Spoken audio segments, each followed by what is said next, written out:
Ok. Je vous invite à ouvrir la parole de Dieu dans l'évangile de Jean. Jean chapitre 15.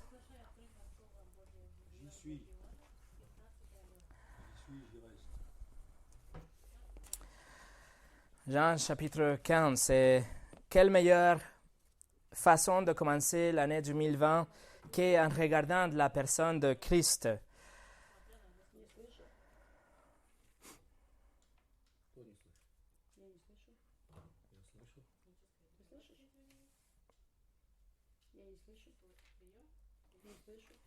Я слышу, как помимо. Вот сейчас слышу. Что-то не включилось. Ok, aujourd'hui on va finir une large section qu'on a commencée, ça fait longtemps, la section sur la divinité de Christ par rapport à la déclaration de Christ, la déclaration de Jésus quand il a utilisé le nom de Dieu, la déclaration qu'on appelle « Je suis ». Aujourd'hui, on verra la dernière déclaration.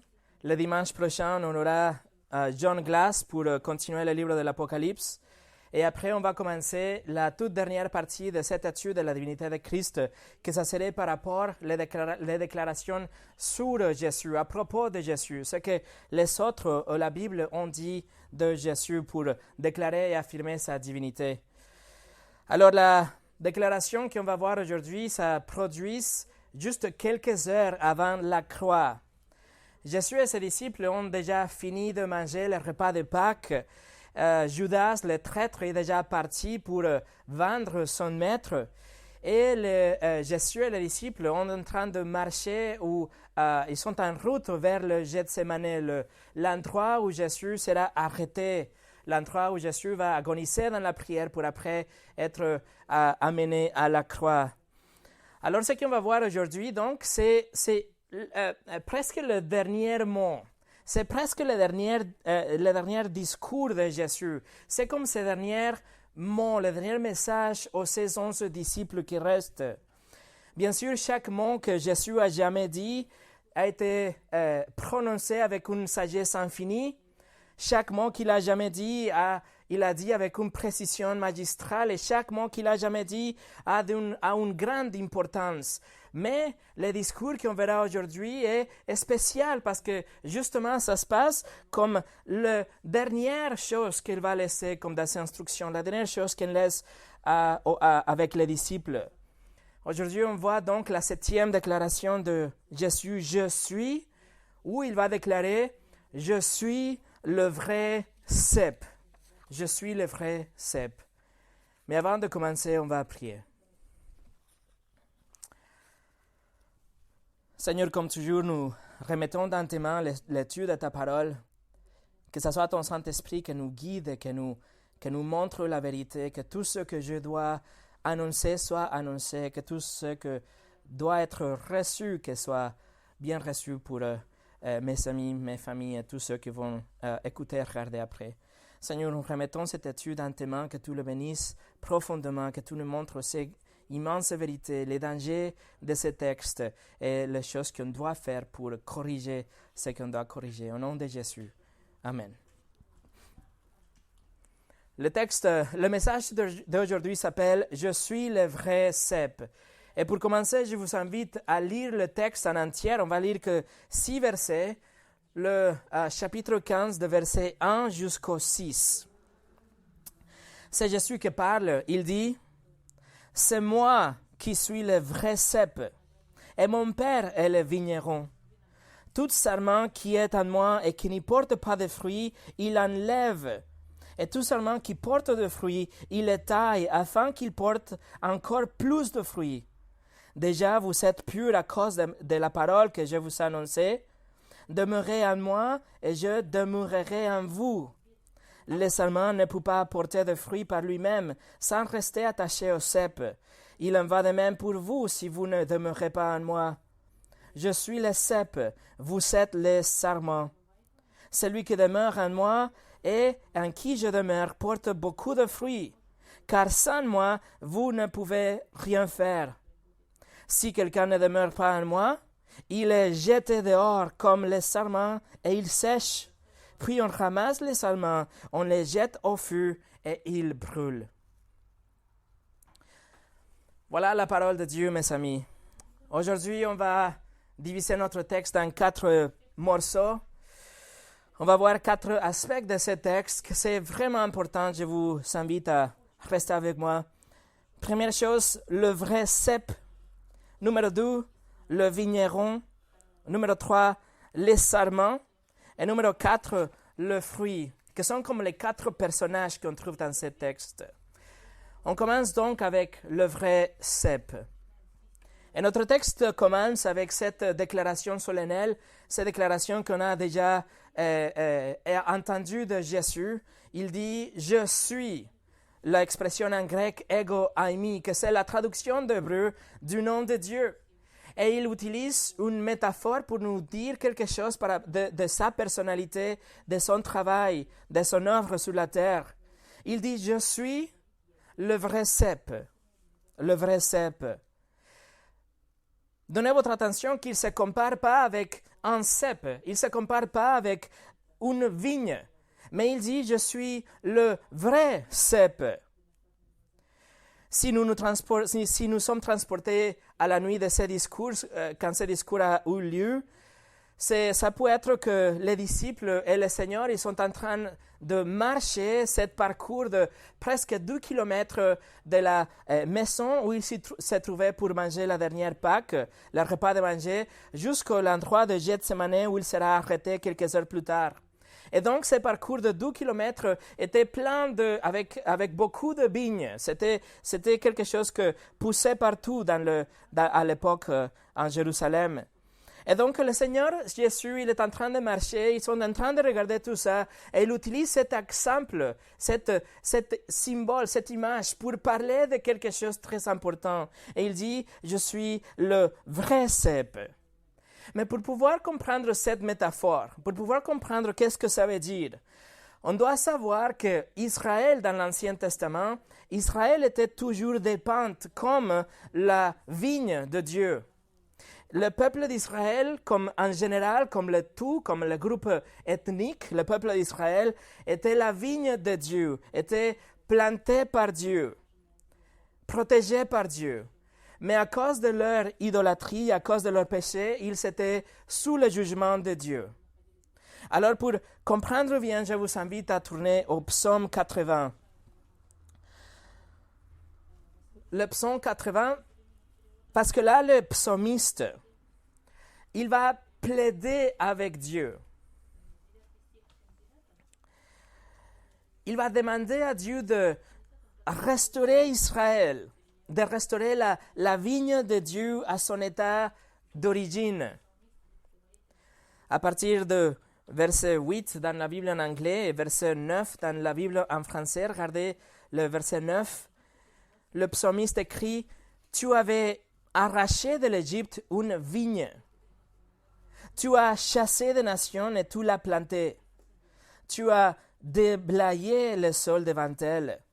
Elle a pris racine et rempli la terre. Les montagnes étaient couvertes de son ombre, et ses rameaux étaient comme des cèdres de Dieu. Elle étendait ses branches jusqu'à la mer et ses rejets jusqu'au fleuve. Pourquoi as-tu renversé ces clôtures? Voilà que tout le passe la dépouille. Le sanglier de la forêt y sème la dévastation et les bêtes des champs se nourrissent. Dieu de l'univers revient donc, regarde du haut du ciel et constate la situation, intervient pour cette vigne. Protège ce que ta main droite a planté, le fils que tu as choisi. Ta vigne est brûlée par le feu, elle est saccagée, ton visage menaçant provoque leur perte. Que ta main soit sur l'homme qui a ta droite, sur le Fils de l'homme que tu as toi-même fortifié. Alors nous ne nous éloignerons plus de toi. Fais-nous revivre et nous ferons appel à ton nom. Éternel, Dieu de l'univers, relève-nous, fais briller ton visage et nous serons sauvés. Voilà ce que le psalmiste écrit. Il est en train de demander à Dieu d'enlever ces jugements, de rétablir la vigne à l'état original qu'il avait. le peuple d'Israël est en train de passer sur cette période de jugement et tout est détruit. Regardez Jérémie chapitre 2. Le prophète Jérémie aussi, il parle. C'est Dieu qui parle à travers de Jérémie. Chapitre 2 et verset 21.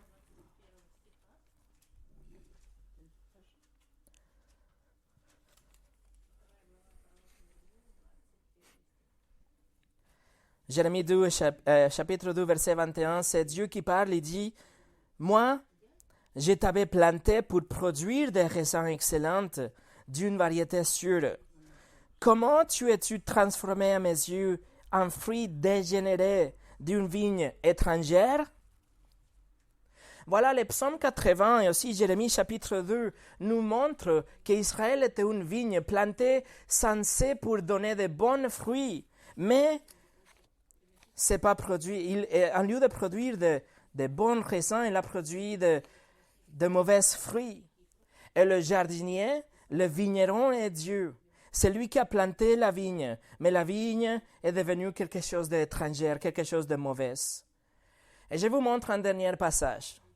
Ésaïe chapitre 5. Le livre de Ésaïe chapitre 5, c'est Ésaïe qui va chanter.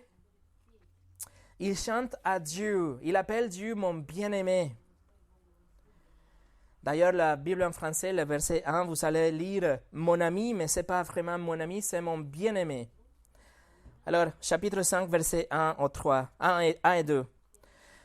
Je veux chanter à mon ami, au bien-aimé, les cantiques de mon bien-aimé sur sa vigne. Mon bien-aimé avait une vigne sur un coteau fertile. Il a remué son sol, enlevé les pierres et y a mis des plantes de premier choix. Il a construit une tour au milieu d'elle et il a installé aussi un pressoir. Puis il a espéré qu'elle produirait de bons raisins, mais elle a produit de mauvaises. Voilà, Ésaïe est en train de chanter à Dieu. Il est en train de parler avec son bien-aimé. Mais regardez à partir de verset 3 jusqu'au 7. Maintenant, c'est Dieu qui va répondre. Voilà le problème de la vigne. Prêtez votre attention à partir de verset 3. Et maintenant, habitants de Jérusalem et de Juda, je vous en prie, soyez juges entre ma vigne et moi. Qui avait-il encore à faire à ma vigne que je n'ai pas fait pour elle? Pourquoi, quand j'espérais qu'elle produirait de bons raisins, n'a-t-elle produit de mauvaises? Je vais vous faire savoir maintenant ce que je vais faire à ma vigne. J'arracherai sa haie pour qu'elle soit dévorée. J'abattrai sa clôture pour qu'elle soit piétinée. Je ferai d'elle un endroit saccagé. Elle ne sera plus taillée ni cultivée. Les ronces et les buissons épineux y pousseront et je donnerai mes ordres aux nuages afin qu'ils ne laissent plus tomber la pluie sur elle. Oui, la vigne de l'Éternel, le maître de l'univers, c'est la communauté d'Israël et Juda. C'est le plan qui faisait son plaisir. Il avait espéré de la droiture, et voici de l'injustice. De la justice, et voici des cris d'accusation. Avez-vous remarqué le problème? Quel est le problème de la vigne? Le problème du peuple d'Israël, on le trouve dans le verset 2 et on le trouve dans le verset 4. Le problème, c'est que Dieu a espéré qu'elle produise de bons raisins, mais à la place, elle a produit de mauvais raisins. Le problème de la vigne, le problème de la communauté d'Israël, le problème de la vigne de Dieu est la qualité de fruits. Et c'est ce qu'on verra aussi dans Jean chapitre 15. Mais regardez encore une fois qu'il n'y a pas d'erreur. Verset 7 nous le dit que la vigne de l'Éternel est la communauté d'Israël.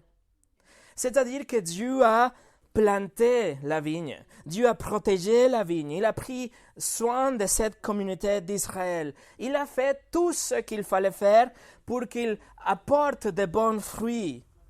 Plutôt, ils sont donnés de mauvais fruits. Donc, qu'est-ce qu'on fait avec la vigne? Qu'est-ce qu'on fait avec une vigne qui ne produit pas de fruits? La vigne est complètement inutile. Elle est bonne à rien. Mais Dieu avait voulu que Israël soit le canal à travers lequel les bénédictions de Dieu vont aller à toutes les nations. Dieu avait pensé ou avait voulu qu'Israël soit la nation à travers laquelle les autres nations pouvaient avoir une relation avec Dieu. Aucune autre nation sur la terre a eu une relation avec Dieu comme Israël l'a eu. Et à travers de eux, la terre, les autres nations étaient censées être bénies à travers leur relation avec Israël. Alors, Dieu a choisi Israël, Dieu bénit Israël, et les autres nations y seront bénies quand ils viennent à Dieu à travers Israël. C'est la promesse qu'on trouve dans le livre de la Genèse, c'est la promesse que Dieu a donnée à Abraham. Le chapitre 12, verset 12 nous le dit. Dieu dit à Abraham, « Je ferai de toi une grande nation, je te bénirai, je rendrai ton nom grand et tu seras une source de bénédiction. Je bénirai ceux qui te béniront et je maudirai ceux qui te maudiront. Et toutes les familles de la terre seront bénies en toi. » Ça, c'est l'alliance abrahamique, la promesse que Dieu a faite avec Abraham. Il dit que seulement le peuple d'Israël est le peuple de Dieu, mais que les autres nations peuvent venir à Dieu, peuvent être bénies ou peuvent être maudites selon, ça dépend de leur relation avec Israël. Mais le point focal, c'est que Israël était le canal de bénédiction de Dieu. C'était la seule façon dont on pouvait arriver à Dieu, à connaître le vrai Dieu, le Dieu d'Israël. Le problème est, comme on a vu avec les prophètes et le psaume 80 aussi, c'est qu'à cause de leur idolâtrie, à cause de leur orgueil, à cause de qu'ils pensaient qu'ils étaient de bonnes personnes, qu'ils méritaient beaucoup plus de ce que Dieu donnait, à cause de leur rébellion, à cause de leur cœur qui était impénitent, Dieu rejette Israël. Dieu rejette Israël et il les place sous le jugement de Dieu dont ils sont jusqu'à aujourd'hui. Israël aujourd'hui est rejeté complètement de Dieu et la main de Dieu est en train de le juger. Mais ce rejet est que temporaire. Parce que comme on a étudié dans des autres textes, incluant notre étude d'Ézéchiel, il y aura un jour quand toute la communauté d'Israël sera sauvée et Dieu leur donnera le royaume millénaire avec Christ sur la terre. Mais aujourd'hui, ils sont en train d'être jugés. Voilà, avec tout ça comme le contexte, on peut maintenant revenir à Jean chapitre 15. On peut maintenant comprendre qu'est-ce que ça veut dire « Je suis le vrai cep ». Donc, Jean chapitre 15, verset 1, Jésus dit « Je suis le vrai cep ». Mais ce que Jésus a dit, quand il utilise le mot « vrai », ça ne va pas dire qu'il est le vrai comme s'il avait quelque chose qui était complètement faux. Non, c'est un mot pour faire une différence entre quelque chose qui était un exemple, quelque chose qui était un type, quelque chose qui était une ombre, et la vraie chose. Il y a quelque chose que c'est un exemple, mais il y a quelque chose que c'est la vraie chose, la chose prévue. Nous pouvons penser, nous pouvons appeler qu'Israël était la fausse vigne, ou l'exemple vigne. Israël était le type de vigne, ou l'ombre d'une vigne, parce que Jésus est le vrai cep. Jésus est le vrai cep, l'authentique cep, l'authentique vigne.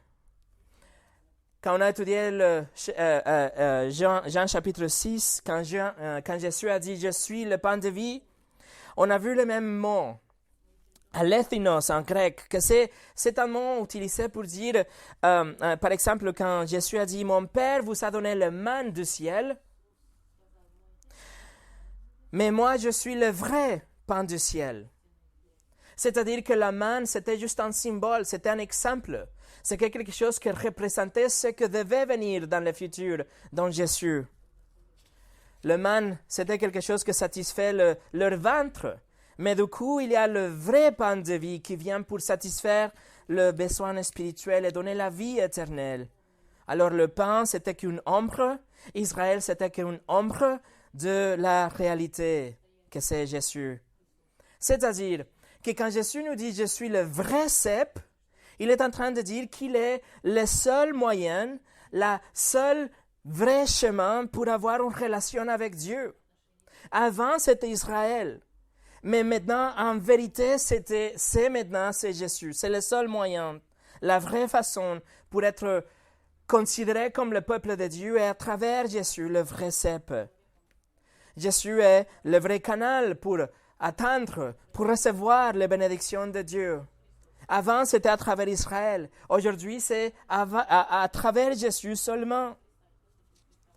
Quand Dieu a dit à Abraham que toutes les nations seront bénies à travers de lui, il ne parlait pas justement d'Abraham comme une personne, il parlait de la révélation future de Jésus, le vrai cep. À travers de lui, toutes les nations, toutes les langues, toutes les nations, tous les peuples pourront avoir une relation avec Dieu. Et ils pourront être bénis et pardonnés par Dieu à travers Christ. C'est comme Andreas Kostenberger, un théologien, a dit, théologiquement, Jésus replace Israël comme étant le focus du plan divin du salut, avec l'implication que la foi en Jésus devient la caractéristique décisive pour devenir membre du peuple de Dieu. Alors le vrai cep, c'est-à-dire que c'est le seul canal pour arriver à Dieu. C'est la seule source de vie qui vient de la part de Dieu. Numéro 2, le vigneron. Regardez le verset 1 encore une fois. Jésus dit, c'est moi qui suis le vrai cep et mon Père est le vigneron. On a déjà vu des indices qui nous dit que dans les psaumes, Jérémie et Esaïe nous dit que c'est Dieu qui a planté la vigne, c'est lui qui est le vigneron, il prendra soin. Il va fertiliser, il va arroser, il va protéger, il va pourvoir pour cette vigne. Le Père est le vigneron et Jésus est le vrai cep. Mais en aucun cas, il faut penser que Jésus a diminué sa divinité pour devenir le cep en lieu de le vigneron. Non, comme on a étudié déjà dans cette série de la divinité de Christ, Jésus et le Père sont exactement égaux. Il dit, nous sommes un. Tout simplement, ce que nous montre encore une fois, c'est que Jésus a adopté un rôle subordonné au Dieu. Il s'est fait le cep pour laisser que Dieu soit le vigneron. Et voici le rôle, voici la fonction de ces vignerons dans le verset 2.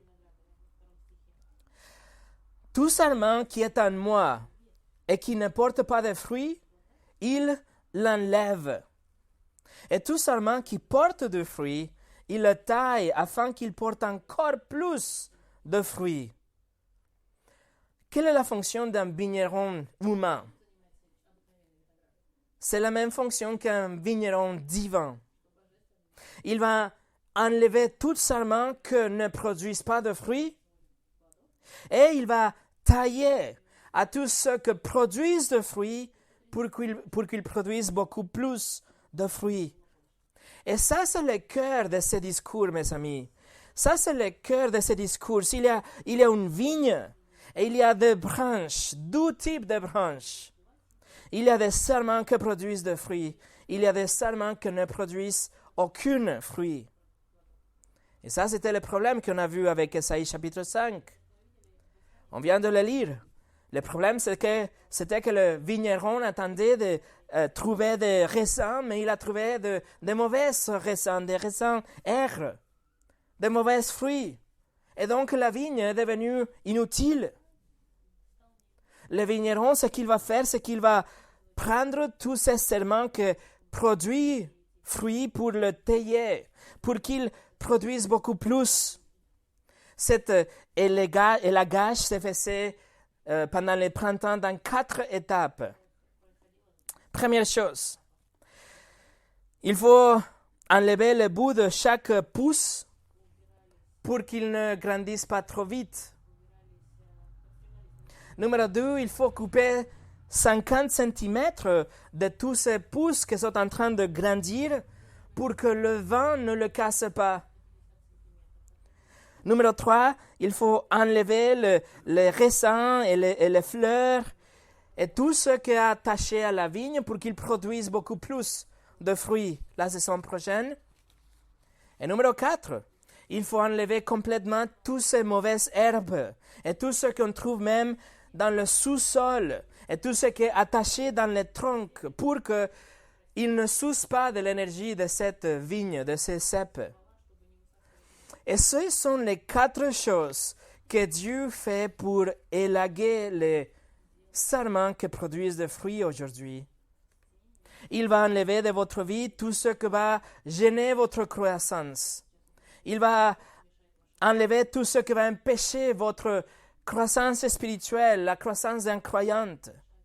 Il va vous aider à grandir, il va vous donner des choses pour que vous grandissez dans votre foi, mais en même temps, il vous ferait ralentir si vous êtes en train de grandir trop vite, pour que votre croissance soit avec la force, que vous soyez robuste, et pas seulement grandir en vitesse, mais que soyez fort.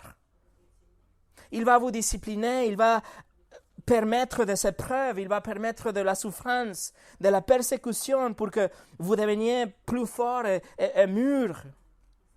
Et surtout, il va utiliser sa parole et les souffrances pour vous apprendre quelque chose, pour vous faire grandir et changer dans votre caractère.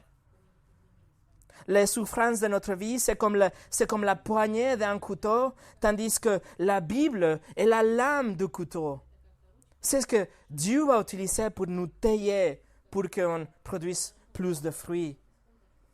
Et il va venir chercher des fruits. Il attend de recevoir beaucoup plus de fruits. Alors dans cette métaphore est claire, qui sont les branches, qui sont les sarments?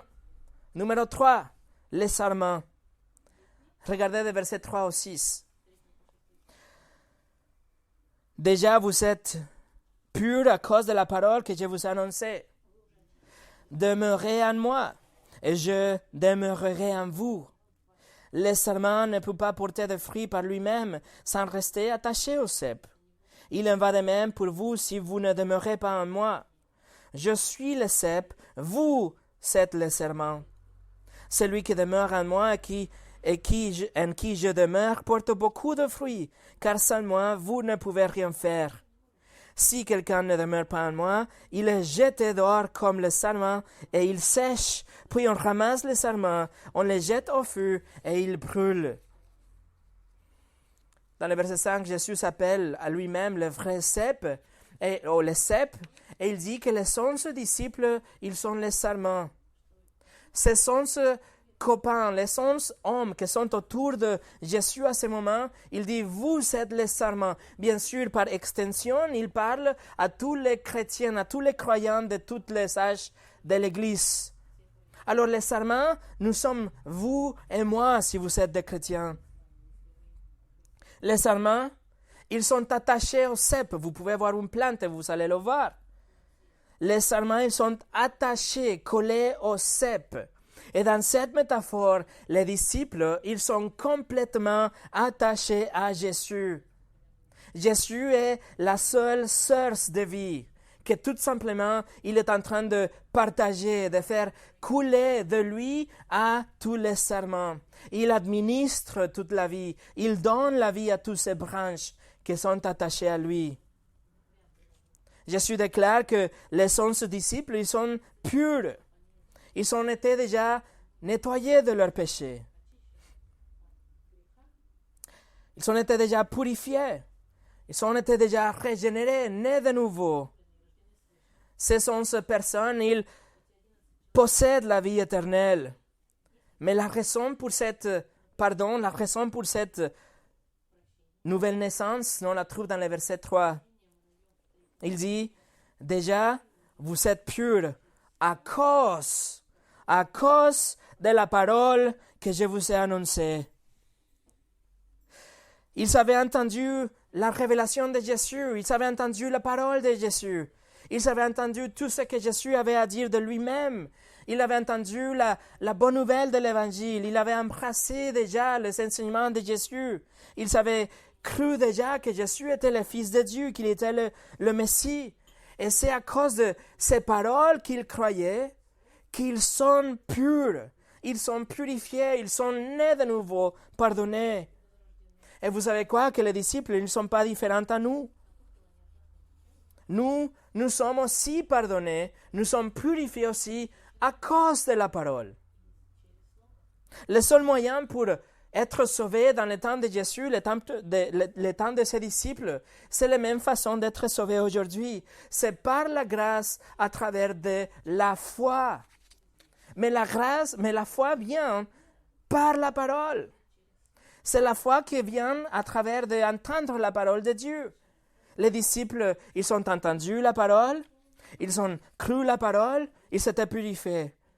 Ils sont tués et ils sont déjà au paradis. Ça fait déjà 2000 ans qu'ils sont là-bas. Et nous entendons l'évangile. Nous croyons que Christ est mort pour nous. Nous entendons de la condamnation de Dieu, le fait qu'on a transgressé la loi de Dieu. Nous comprenons que nous sommes coupables. Nous savons bien qu'il n'y a rien qu'on peut faire pour nous sauver nous-mêmes, qu'il n'y a rien que pour nous faire qu'il nous pardonne, obliger son pardon. Et alors, en conséquence, nous nous jetons dans la miséricorde de Dieu. Et on vient à lui avec un cœur humble et on accepte par la foi ce qu'on a lu, ce qu'on a entendu, la parole. Et on croit et on accepte que Jésus était complètement homme, qu'il était complètement Dieu en même temps, qu'il est mort pour nos péchés et qu'il est ressuscité le 3e jour et qu'il est monté au paradis, qu'il est là, assis à la droite du Père. Il est en train de régner et de gouverner et qu'un jour il reviendra. C'est ce qu'on a lu, c'est ce qu'on a cru. C'est ce qu'on étudie chaque dimanche, la parole de Dieu, parce que c'est la parole que quand on croit, on est sauvé. Nous entendons la parole, on la croit et Dieu nous sauve, il nous purifie, il nous pardonne, il nous donne la vie éternelle. Et ensuite, Jésus donne à ses disciples et à nous aussi des instructions très relevantes pour vous et pour moi. Écoutez bien, verset 4. Demeurez en moi, et je demeurerai en vous. Le sarment ne peut pas porter de fruits par lui-même sans rester attaché au cep. Il en va de même pour vous si vous ne demeurez pas en moi. Jésus appelle ses disciples à demeurer en lui, c'est-à-dire à rester en lui, à continuer en lui, comme il continue en nous, comme il reste en nous. Et le verbe utilisé ici décrit quelque chose qui continue pour toujours, qui est fixe, qui est stable, qui dure sans fin. Si un individu il vient à Christ, s'il demeure en Christ, cela révèle qu'il est sauvé, cela révèle qu'il est né de nouveau. Et dans la mesure qu'il est attaché ou qu'il demeure en Christ, il produira des fruits dans sa vie. Mais le serment qui est laissé par terre, ou le serment qui n'est pas bien attaché au cep, le serment qui est superficiellement attaché au cep, il ne produira pas de fruits. Juste comme une personne qui n'est pas vraiment attachée au Christ, il ne peut pas produire de fruits spirituels dans sa vie. C'est ce que Jésus dit. Il dit, restez attachés au cep. Il dit, demeurez en moi. Restez attachés. Ça n'existe pas un chrétien sans fruits. C'est pas possible d'avoir un chrétien stérile, un chrétien infructueux. Plutôt, quelqu'un qui n'a pas de fruits, c'est un imposteur. Jésus est en train d'avertir, de nous dire attention. Si vous pensez que vous êtes sauvé, si vous pensez que vous êtes un chrétien, si vous pensez que vous avez la vie éternelle, et il n'y a pas de fruits dans votre vie, examinez-vous. Pensez-y, attention. John MacArthur écrit par rapport à ce verset, il dit l'ordre du Seigneur demeurer en moi est avant tout une supplication aux faux disciples de Christ de se repentir et d'exprimer une vraie foi en lui. Cela sert aussi à encourager les croyants sincères à demeurer en lui dans le sens le plus riche, le plus profond, le plus complet. Verset 5. Je suis le cep, vous êtes le serment. Celui qui demeure en moi et en qui je demeure porte beaucoup de fruits, car sans moi, vous ne pouvez rien faire. Et ma Bible, comme votre Bible, dit celui, c'est-à-dire n'importe qui, c'est-à-dire tout le monde, tous ceux qui demeurent en Christ, tous ceux qui appartiennent à Christ, ils porteront beaucoup de fruits. C'est un fait, il n'y a pas de question. C'est ce qu'il dit. Celui qui demeure en moi portera beaucoup de fruits. Mes amis, si vous êtes un chrétien, si vous êtes né de nouveau, vous allez produire des fruits garantis. Il n'y a pas de question. Un sarment qui est attaché à la source de la vie, un sarment qui est attaché au cep, il ne peut pas tout simplement échouer de produire des fruits. Il ne peut pas tout simplement rester stérile. Il va 100% du temps produire des fruits. Alors si vous êtes en Christ, vous êtes une branche fructueuse, un serment qui produit de bons raisins et beaucoup. S'il n'y a pas de fruits spirituels dans votre vie, ça peut être peut-être qu'il n'y a pas une connexion avec la vigne, que votre connexion est plutôt superficielle, que votre connexion avec la vigne est plutôt religieuse, que la vie que devait couler de cette cep n'est en train d'arriver et couler par vous parce que vous n'êtes pas vraiment attaché au cep. Peut-être vous n'étiez jamais attaché au cep.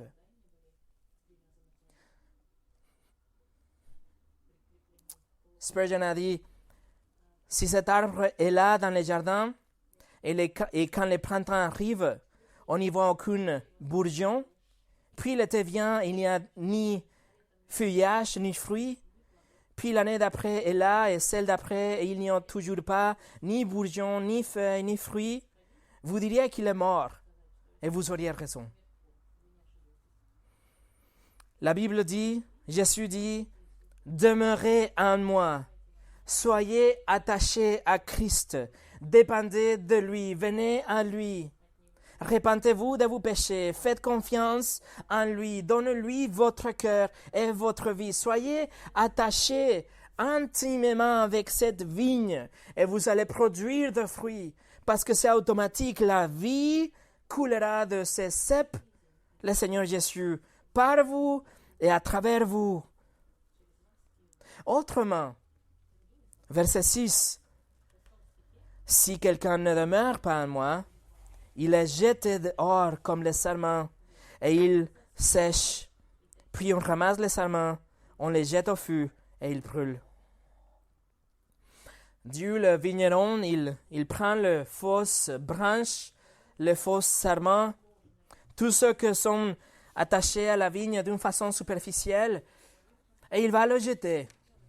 Et ces branches sèches sont bonnes à rien que pour le feu. Veuillez noter, c'est très intéressant, comme le verset 6 nous parle des vraies personnes. C'est marqué, si quelqu'un ne demeure en moi, il est jeté dehors comme les sarments. Il est en train d'utiliser une personne pour donner l'exemple de sarment, pas l'envers. Il parle d'une personne qui est jetée dehors et brûlée. C'est une réalité solennelle, c'est une réalité qui donne à réfléchir. C'est la réalité qui nous dit que toute personne qui est morte sans Christ, chaque personne qui ne produit pas de fruits, chaque personne qui est non-croyante sera ramassée comme le serment, jetée et brûlée. Laissez-moi souligner encore une fois, mes amis, que ça n'existe pas, les chrétiens sans fruit. Si vous êtes un chrétien, le verset 6 n'est pas pour vous. Le chrétien ne peut pas perdre son salut. Mais si vous êtes un vrai chrétien, c'est impossible de ne pas produire de fruits. C'est les fausses branches, les faux sarments qui sont ici dans le verset 6. Ils sont superficiellement collés à cette cèpe. Il accomplit des tâches religieuses, il parle parfois comme un chrétien, il lit la Bible peut-être, mais ils n'ont aucun désir pour la justice et pour parler aux autres de Jésus et pour la communion fraternelle. Il n'y a pas d'appréciation et de faim et de soif pour la Bible. Dieu, c'est la dernière personne dans leur liste. Ils sont là, mais ils ne sont pas là. Ils ont peut-être une sorte de relation avec des chrétiens, peut-être ils sont en train de grandir dans une famille chrétienne, peut-être ils sortent d'une famille chrétienne, peut-être ils viennent dans une église, mais ils professent Christ, mais ils ne possèdent pas Christ. La Bible les appelle les mauvais poissons parmi les bons poissons, le vrai parmi l'ivraie parmi le blé, le bouc parmi le brebis, les vierges folles parmi les vierges sages, etc. Toutes ces personnes, tous ces gens, tous ces faux sarments, toutes ces branches qui ne sont pas vraiment collées, qui ne reçoivent pas la vie de Christ, seront présentés devant Christ et ils vont dire « Seigneur, Seigneur » les jours de jugement. Et Matthieu 7 nous le dit, Jésus va dire « Éloignez-vous de moi, je ne vous ai jamais connu. » Alors ce n'est pas une question de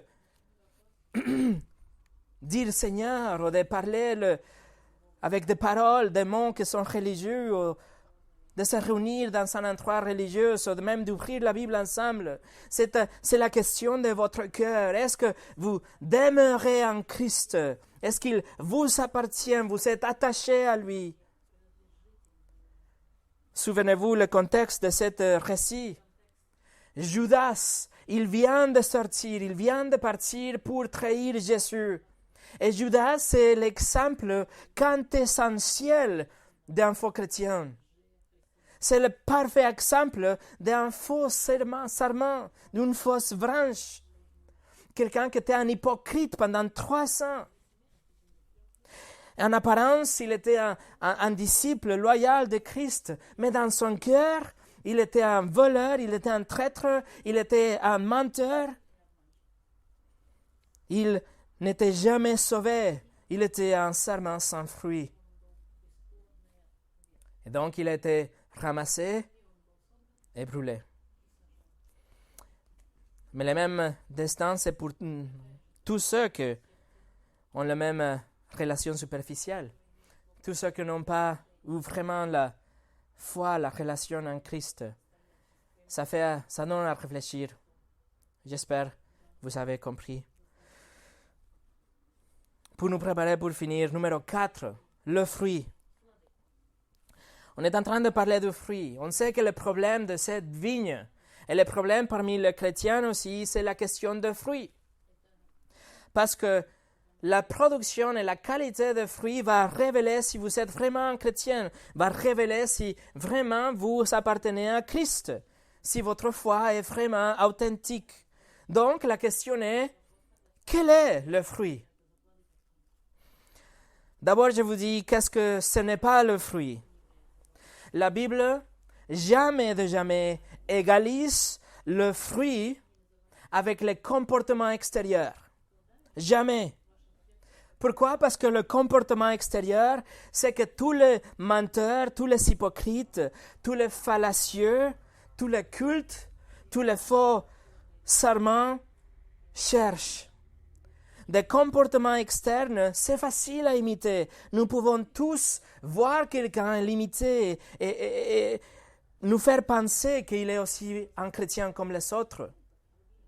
Nous pouvons voir des choses visibles, des choses que les choses visibles, ils peuvent être simulées facilement. On peut tromper les gens, on peut truquer avec des attitudes, avec des comportements. Alors la Bible ne parle pas, quand la Bible parle de fruits, ne parle pas de ce que les actions, les apparences, les comportements, non. La Bible nous donne une liste spécifique de fruits que je veux que nous regardions ensemble. On va aller au Galates chapitre 5.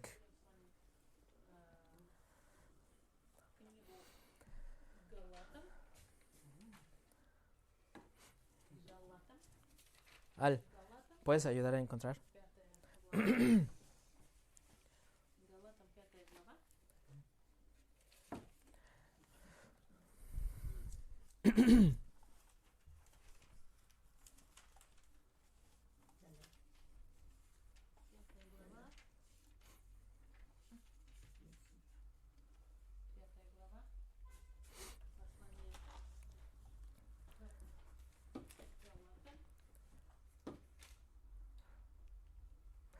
Galates chapitre 5.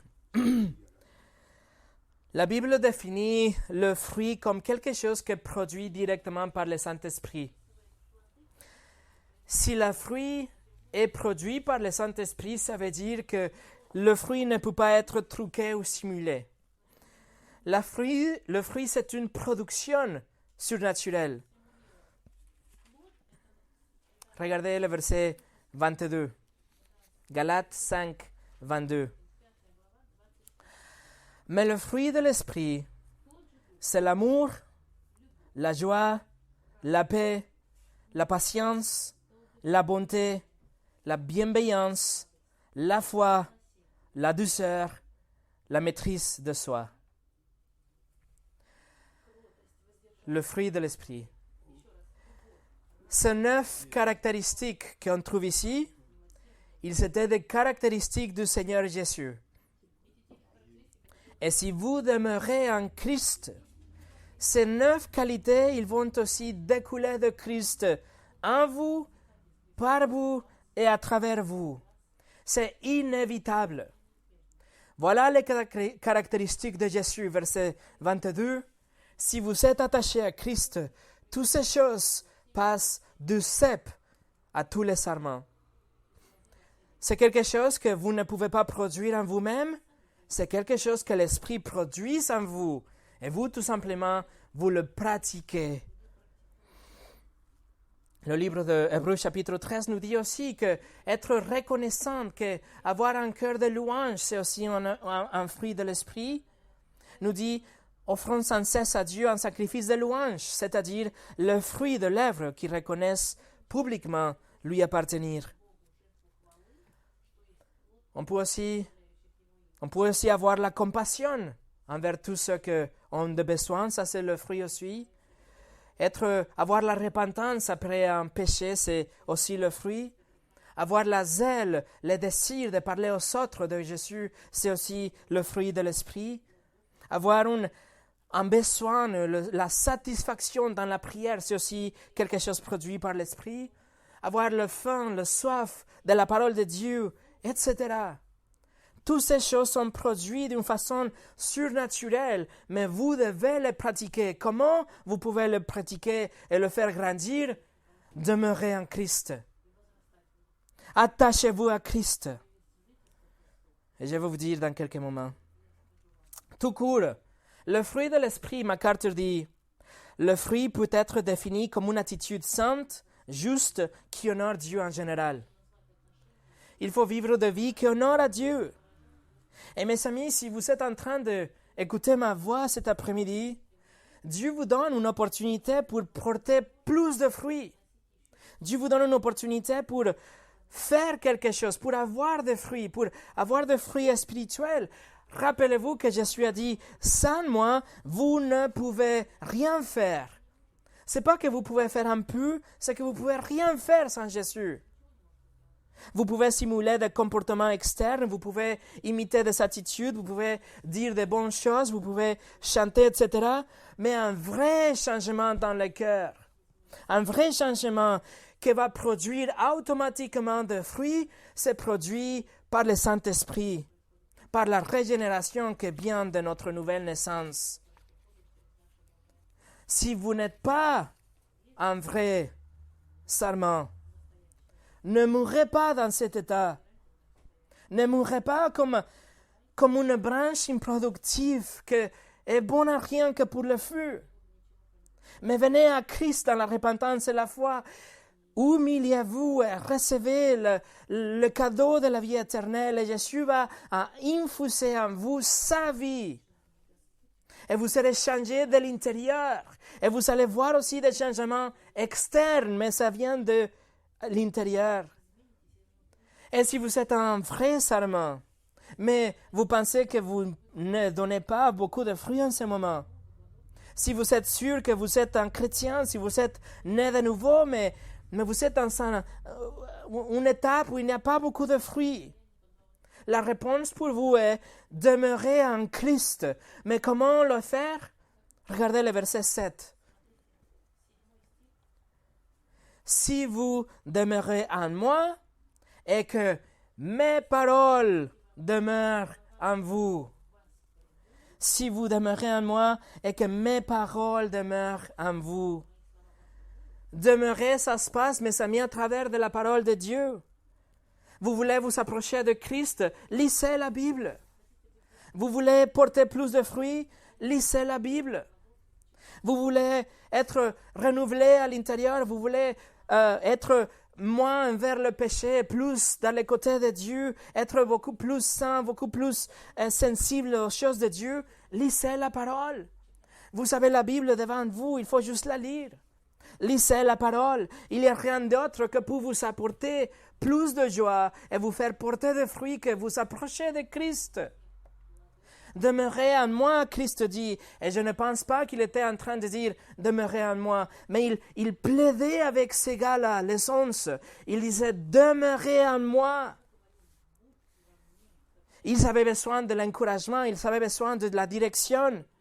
Et il n'y a pas une autre façon de l'obtenir qu'à travers de la parole. Et la même chose est vraie pour vous et pour moi.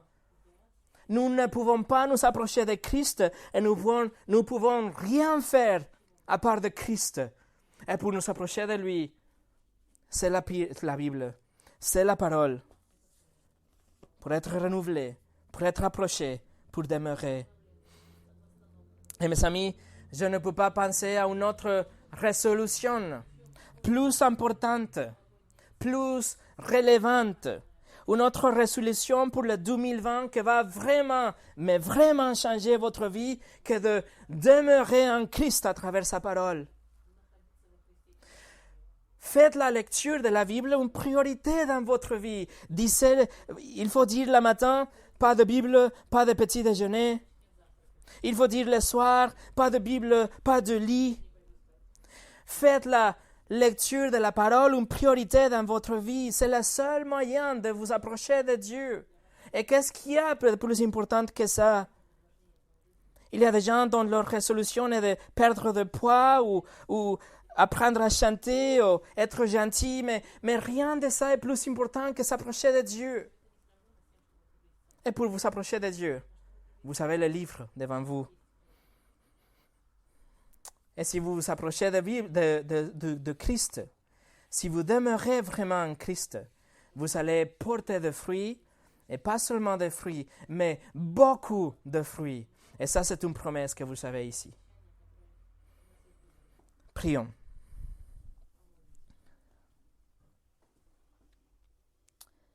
Seigneur, je te demande que tu nous donnes dans cette nouvelle année la faim et la soif de ta parole pour lire, pour apprendre, pour nous approcher d'elle, que ne soit quelque chose qu'on vient faire que le dimanche, que ne soit pas une chose qu'on vient faire juste pour passer un moment, mais que ce soit notre pain de vie, plus qu'on estime, plus que notre pain nécessaire, comme disait Job.